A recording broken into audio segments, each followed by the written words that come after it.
We need it. Oxygen.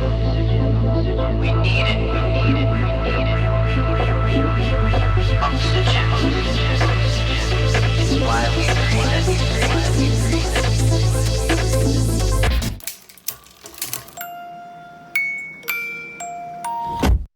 Hey everyone, welcome back to another episode of Small Biz Buffet. Small Business Stories is the podcast, and we've got, as we do every week, a tremendous guest. We had the good opportunity of meeting for coffee a few weeks ago, and I learned a lot about Michael Pilla and what he's doing with respect to his creative endeavors. And what I really, really loved about the messages that he was sending, it's all about no nonsense design, very practical, very simple, and it's what we need in these times, right? To cut through all that noise. So let me welcome Michael from Pilla Creative Marketing. Hi, Michael. Hi, hi. Thank you for having me this morning. Well, always excited to talk to other entrepreneurs and Right, creators, and especially in this kind of weird and wacky world where we've got AI that you can't live without in marketing, but at the right. same time, AI doesn't get it all done. So I want to hear from you. Why don't we start off first a little bit about Sure. what you're seeing in the marketplace right now? Give us kind of that trend spotting kind of perspective from your expert lens. Okay, from where I'm sitting, literally, yeah, I think there is a lot of confusion. I think there are like too many coaches, there's too many people giving advice. They all appear to be giving either it's ironic. It's either conflicting advice or they're all giving the same Mhm. advice. And I'm really not sure what it sort of adds up to.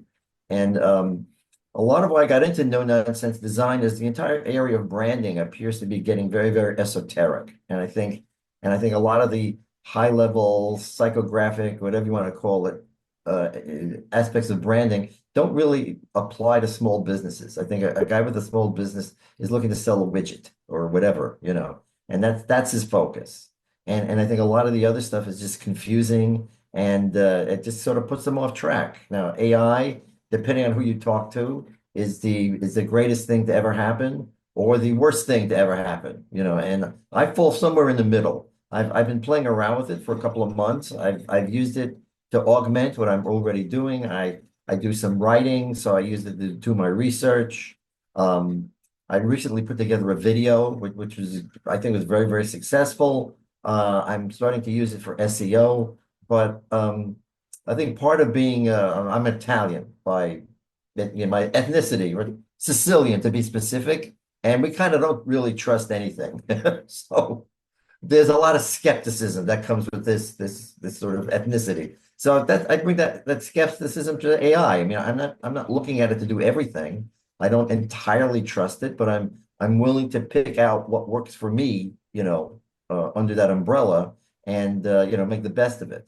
So I don't know if that answers your question, but that's kind of It does, as far as like some of the parts of it. So I think right, it's important to look at everything with skepticism and also right. to look at things where trends, they come and they go, Yeah, right? And so I right, think we need to have that lens too. And I like how you carved out that the bigger organizations, right? They can afford to do this, do that, full branding and everything else. But the little organizations, us little small guys, right? These small business right, operators and entrepreneurs that we are, we're really just trying to get it done. We want to have our flag in the ground and say, we sell these widgets, come buy them, right. right? But branding, it's just become so rote. Everything is AI. Let's generate a logo. Oh, what colors do you like, Laurelyn? Oh, what fonts? Great. What do you think about Well, all that? well, that's always been something that I've argued with people about. I mean, I think branding is on a higher level. It's about basically who you are as a person, who you are as a company. What you stand for, what you deliver, what people can expect from you. What level of credibility do you offer? So that sort of goes beyond the logo, the color, whatever. Which is why I start every project with something I call a brand scan, a BRANDSCAN, and it's an in-depth interview. So it goes on for about an hour where I really get to know the client. And actually, in many cases, the client gets to know themselves. Uh, and we get into who they are, what they do best, who's their ideal customer. And where do they sit now in the marketplace? What are their roadblocks for moving forward? We take all that information. I put together a PowerPoint presentation, which I refer to as a roadmap to success. And what it does is it gives both of us a common starting point, so that any creative that happens moving forward, we both know where that comes from. So we're not like it's not just picking things out of the air. You know what I mean? And as a graphic designer, I was always again interested in the why of things. I could basically create anything. What I want to do is create the right thing. Uh, and a lot of times the client doesn't even know what that is. So that sort of discovery phase is crucial to the way I work, and it does streamline the process moving forward. That's sort of the initial no nonsense part of no nonsense design is let's work with some data. Let's work with some real world information about you and your company, and let's move forward from there and find things that are right for you. Let's not um just glom on to the latest thing that's happening. Let's not go to these places for $99. They'll give you like 100 versions of your logo. Okay, now what? You know? That's just it. I think this actually, your answer here sets us up for my next question, which we like to early in the podcast give our Right, listeners and watchers value up front. sure. So if you had messages now that you wanted to share, hey, small business owners, entrepreneurs, here's my tip. Is the tip, don't do that $99 unlimited logo variations? Or what is it? Which you've got tremendous expertise and you've Right, been really dialing into what the customer needs, why they need it, and who they are, which is really that's the ethos of the brand. right. Give us some advice. What do you want to tell small business owners?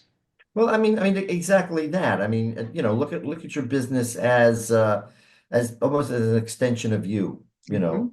Look at your business as okay. The big advice I give everybody, if you start everyone is you always you're and a lot of people don't realize this, but you look at your business from the inside out. You know what you're doing. At least you think you know what you're doing. You think you know how you're coming off. You think you know how people perceive you, but that's not necessarily what's happening. And I try to tell them, look at your business from the outside in. Put yourself in the shoes of the consumer, and which is sort of the role I play when I'm working with people. Is I'm sort of like, even though I'm working for the client, I'm an advocate for the customer. You know, and to remember that before people came to your website, they probably weren't thinking about you, right? So what are you hitting with? What are you hitting them with immediately when they show up? What's their need? They showed up to buy a widget. So how are you going to put them in a position of buying your widget? Your widget is better than everybody else's. I used to have an expression which I should make into a t-shirt, which says something like, "You're always a click away from oblivion." Meaning, if you don't grab Oh, people right away, they're gone. And once they're gone, they may not come back. So, how do you take advantage of those initial nanoseconds when somebody, they have a need in mind, or they may not even know they need what you're selling. So how do you present yourself as this, this is what we do, and it's really something you really should look into. well, I think that this is just it, right? I mean, so we have a lot of parallels. I'm always talking about we help small businesses get seen, right? Right, Because right, you're on that other side of it. Okay, once you're seen, you're set up, you've got your website. right, Most folks do. I mean, it's part of anything. You buy a right, domain, they throw it in. It's like, oh, right, here, whatever, insert brand X here, for right, whatever, yes, 25 bucks a month. sure. Here's your Right, website, right, right? right, yeah, And it's very generic. It's this, it's that. But your point, which I like, that you're one click away from oblivion, it's the same thing with a resume. They're saying now it's right, 2.5 to 3 seconds to look at you and go, no, right, yeah, yeah, it's right. And so, but then on the other side, I think where some of these small business owners that I've spoken to and as clients and just at networking meetings, they say right, like, a website's a website. It doesn't really matter. I'm doing most of the stuff by word of mouth and referrals anyway. How do you right. answer that, Michael? Well, there are several answers to that question. First of all, you never know about the business you're not getting. Haha. Bingo, You bingo, don't know. bingo, right? If I had little bullseyes, I'd be like, doot, doot, doot. You don't know. You have no clue as to all the people who showed up or the people who don't show up because you just didn't grab them to begin with. Oh, your website is a website. Right. No, a website is the website is the front face of your business. Now you can, if you treat it that way, you can say, oh yeah, well, I'll just be like everybody else. You're going to blend into the background. And yeah, you're right. You're not going to get a lot of traction. And the other thing to keep in mind is websites are the biggest aid to word of mouth advertising there is. So somebody hears about you. You get a referral from a past customer or something. What's their next step? They go to They're your either website. they're probably going to Google and eventually get to your website. And if what they find is either outdated or confusing or just irrelevant, again, they're clicking and they're out of there. Google has come up with a stat which is really interesting, which is called the zero moment of truth. Oh, I don't know And this. yeah, Share. the zero moment of truth is just before a potential customer realizes they have a need. So I say, oh, I want to buy a car. That's my zero moment of truth. So what do? I do research, right? So you go to Google, you go to your friends, you go to social media, whatever, and it basically follows the path of the customer all the way to getting to your website. And even when they get to the website, how do you then sort of reel them in and close the sale? So I guess my message, if you were, to small businesses is try to look at this as a process. Instead of standalone items, like I have a website, I have a brochure, I go to do networking, I do whatever. Look at all of that as part of an overall process where all of those pieces fit together, ending up with you. Obviously, what I almost find funny is you have all this like stuff going on, and the real purpose of all of it is to get somebody to pick up a phone and call you. Isn't that the funny thing, right? I mean, Right, but it's just, let's talk about that too, because people aren't doing phone calls anymore. I mean, there's still spammers, right, like they seem to be right. Go pretty there, yeah, active, right? There seems to be no right, right, slowdown there.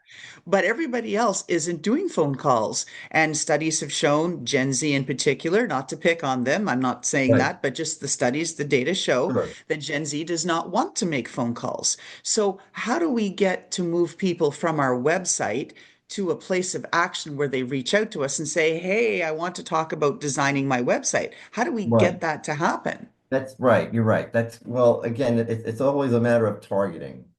Um, there's people maybe don't read a lot of the email they get, but they do read the email they're interested in. Mhm. And in my business, um, people only want to talk about websites when they actually need one. So the point is to keep in touch with people, keep that sort of like channel of communication open until the need arises. People need to know you before they need you. And I You know think what I that's a mean? really important tip, like in networking. It's just Right, everything, like they say it takes whatever, I don't know, insert the statistic, I should know right, better, but something right, like 8 or 9 interactions, where an interaction might be an email nudge, it might be seeing you in an ad, some ban or something, it might be seeing you at a networking event, whatever right, it is, right, until they start to equate, oh, Michael Pilla equals Pilla Creative, no nonsense design website. And they go, yeah, yeah, she's building some, she needs a website. What's that guy's name? Michael something, right? right, right. That's what I mean. You need to be in there before they need you. Uh, the funny little story. I actually got that tagline from I belong to a networking group, and one of the members of the networking group was a private investigator. Oh. And every week you get up and talk about your business, and every week we go, it's better to know me and not need me than to need me and not know me. So I thought that was great. So I Oh, sort of adapted that. brilliant. The irony is he always screwed it up every week. It's better to need know me than no wait. It's better he could never he could never sort of get, and it's a great tagline. I mean, and obviously that's a lot of different applications.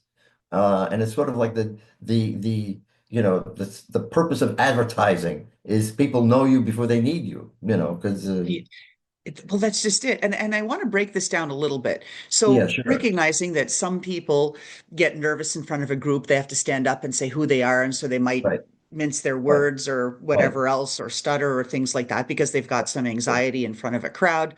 Understood. But it could also be, right, that this individual, that wasn't his original tagline. And Mm. so if it's not authentic to you and to your brand, it's really hard to stand behind it, right? It wasn't the way he naturally spoke or conveyed it. Right, So it could have been exactly. some of that too, right? That's a possibility. We No, don't no, know. definitely. No, now that you mention it, that probably is. That probably was the case. It really, yeah, because he didn't speak that way normally. Right. And so this is, I think, part of what's really important too with your brand. Yeah, you can pay some AI tool or even a lot of free tools and have like, it's the logo. But what kind of thought did you put into it? And as someone who's done branding exercises with Fortune 100s, with some of the Right. top Yeah, five marketing companies in the world over and over and over again, as right, a small business owner, I know I can't endure that pain, really, because it can be painful, that sure. length of time, that distraction away from all the other stuff I have to do for that extended Right, period, right, or the exactly. cost, right? Right. I can't do it. Just can't. I'm a small business. So you've got to think about ways that you can be represented and talk to us in this era of video, how important it is now to have video on your website. Well, crucial. One thing I will say about video on a website, I really despise websites that start with a video because I found it amazingly attractive. Maybe I don't know what the stats are. Maybe I'm wrong. Personally, I just find it incredibly distracting. Is that I go to a website, I don't know anything about this company, and they're showing me a movie about, and it's generally a lot of quick cuts, and it's basically people in offices or some other thing, and I have no idea what's going on, and I'm getting dizzy. Okay. On And autoplay. So you don't yeah, even I have hate the chance to be autoplay. like, I don't want to I watch hate this yet. Wait, I autoplay. want to I read don't some, know what the right? hell is going on, and it's like there's all this stuff happening. But you're right. Authenticity is, and for years, authenticity has been the key to. Well, it's a solid the bedrock of branding is That's right. authenticity. That's right. Uh, and the other thing I wanted to mention is small businesses for all this talk here actually have an advantage. And I think even large companies should act like small businesses. So small businesses uh, know their customers intimately because they deal with them directly, either even if it's through some electronic, media, they deal with their clients directly every day. So they really know who their customers are. They know what they do. Most of them have one or two things that they built their businesses on, and they're experts in those areas, and they can really provide value and service to those customers. And the third thing about small businesses, since they're small, they can turn on a dime.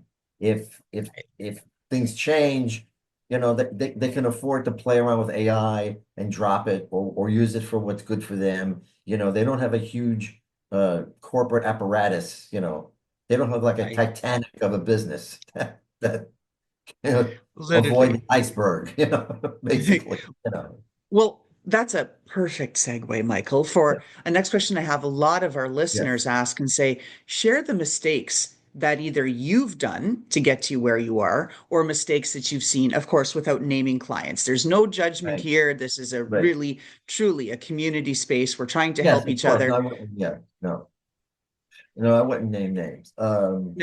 Of course not. No. Mistakes is just basically sticking to some old or something that worked in the past, you know, or of not accurately defining what it is you're doing. And the biggest example I have is the best example is a particular nonprofit organization that was also an arts organization. And all of their promotion and all of their advertising leaned heavily into getting people to make donations Sure.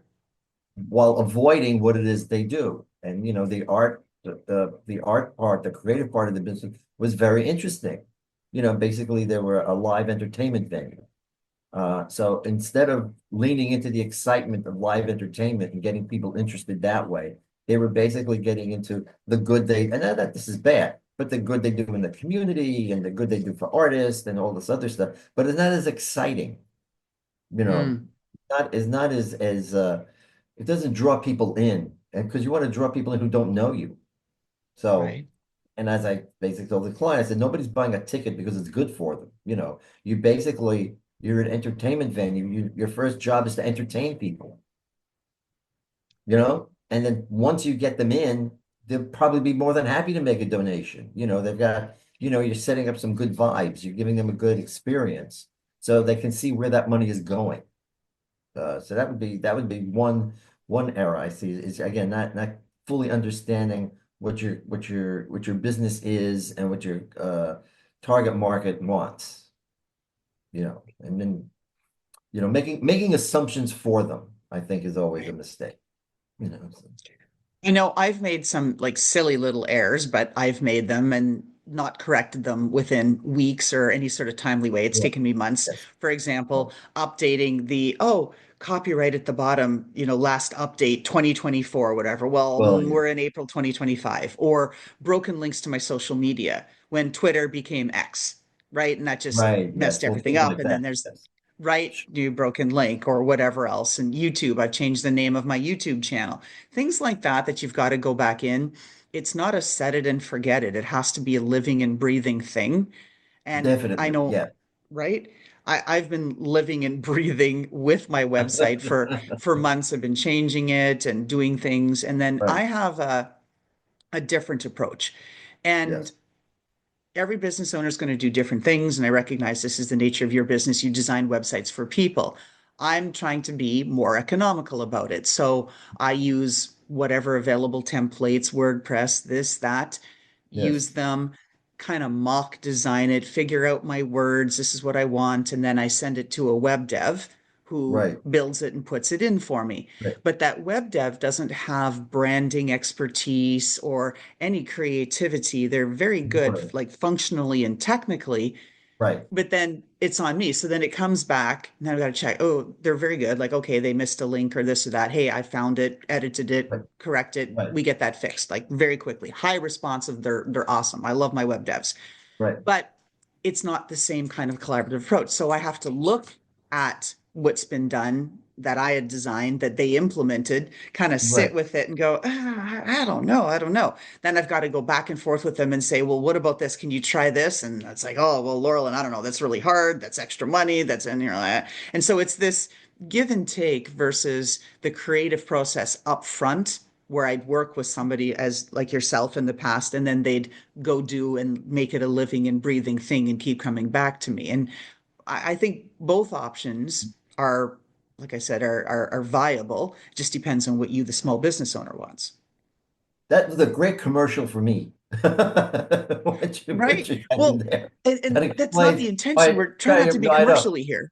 No, no, I'm just saying, but this entire process is sort of what and the reason I Right? do, I do the thinking and the creative part up front, and Yeah. that's the no nonsense part. And then basically, once you get to production, you can just make it happen.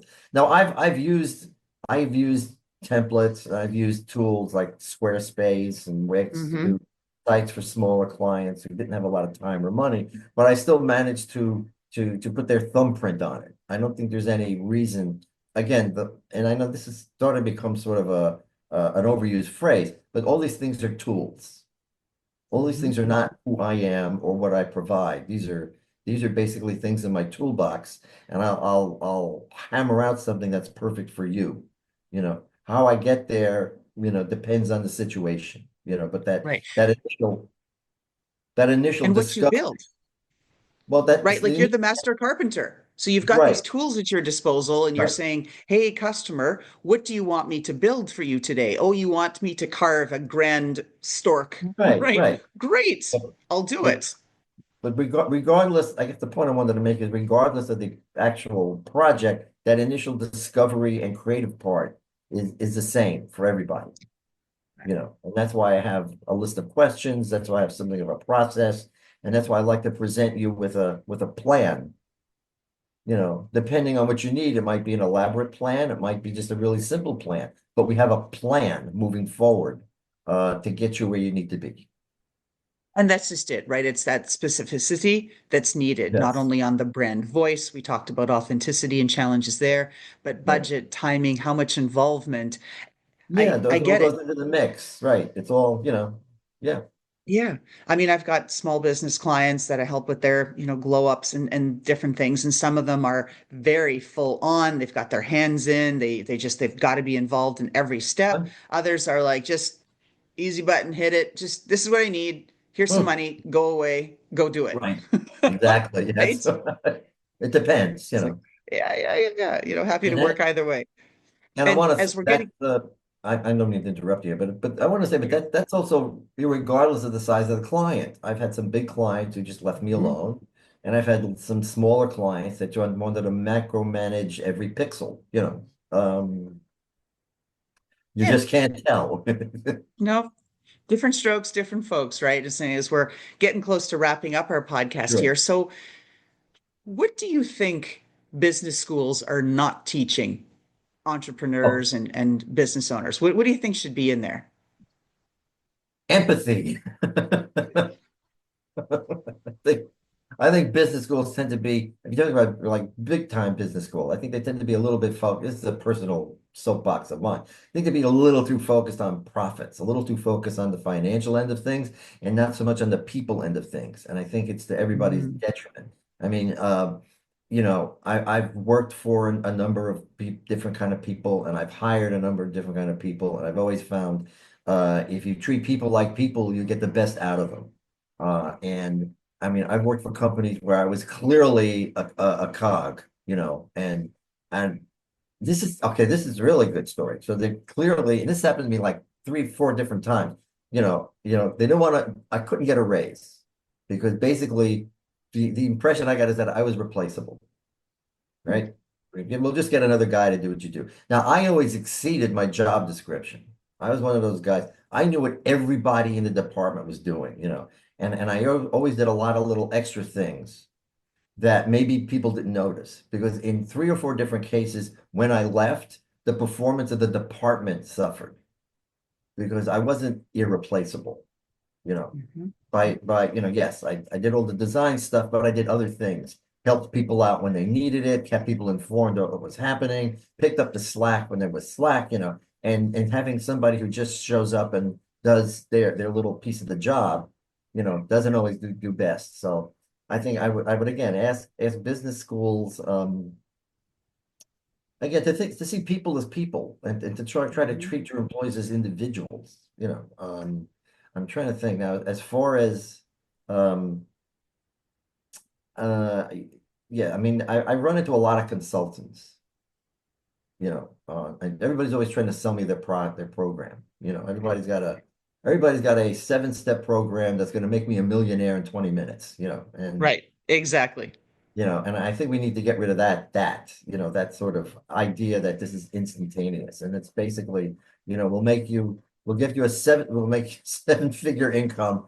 Just send us 29.95, and we'll give you that. I think the money is in the 29.95. I think that's actually how they make their money.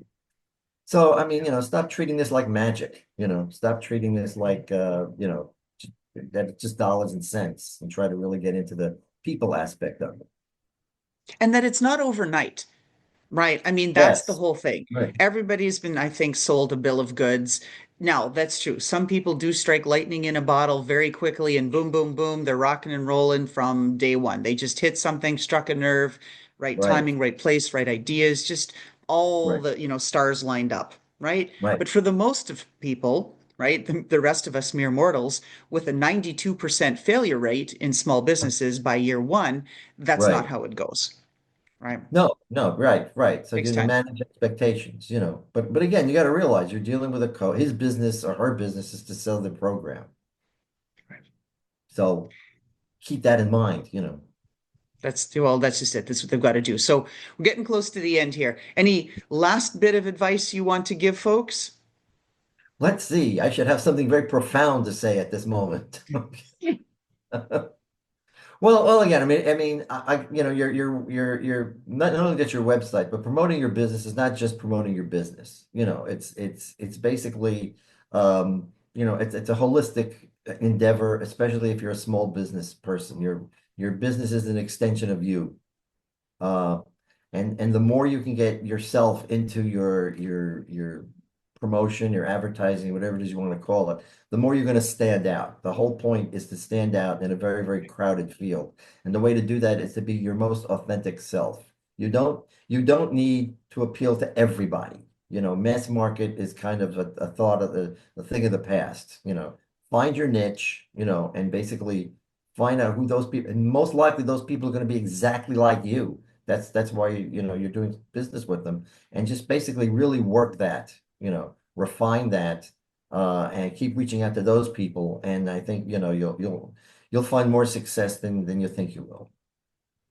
Excellent. So I've got our signature question of the show. So if we looked Right. into your closet and we saw some shoes, some footwear, something, what pair of footwear, boots, sneakers, flip-flops, Oh, whatever it is, personifies your personality and describe that pair of shoes or whatever it is? Tell us oh, I got why it. I that's your got it. I got it. personality. Yes, I got it. It's a Okay. pair of sneakers.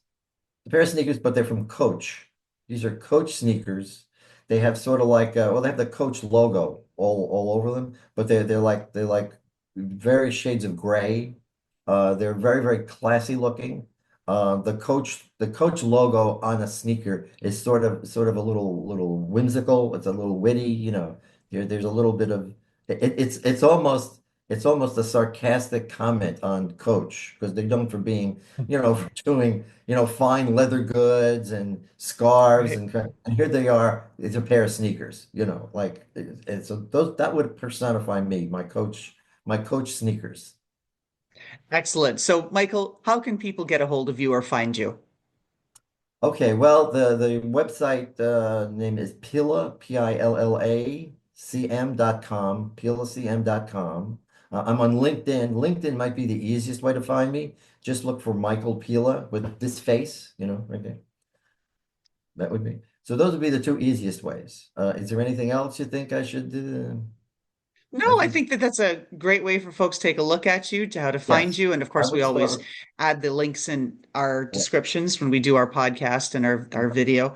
So they'll Mhm. be able to find you there for sure. But sometimes people like to hear it. They're in their car listening to the podcast. Sure, sure. All right. So Right, with that, Michael Pilla of Pilla Creative, No Nonsense Design, thank you right. for sharing your insights about how to approach websites and really branding in general and bigger picture. Thank you for Yes. being on our show. Oh, thank you for having me. This was a lot of fun, and hopefully you'll have me again. So, Oh, I love to have my guests again. Like, in fact, I keep saying, like, oh, I want to come back to them a couple of years later and see how it's different, right, but sure. somehow I know I life never that life managed to do it. It's life on the gets in the list. way. Yes, life It's on gets the in the list. way.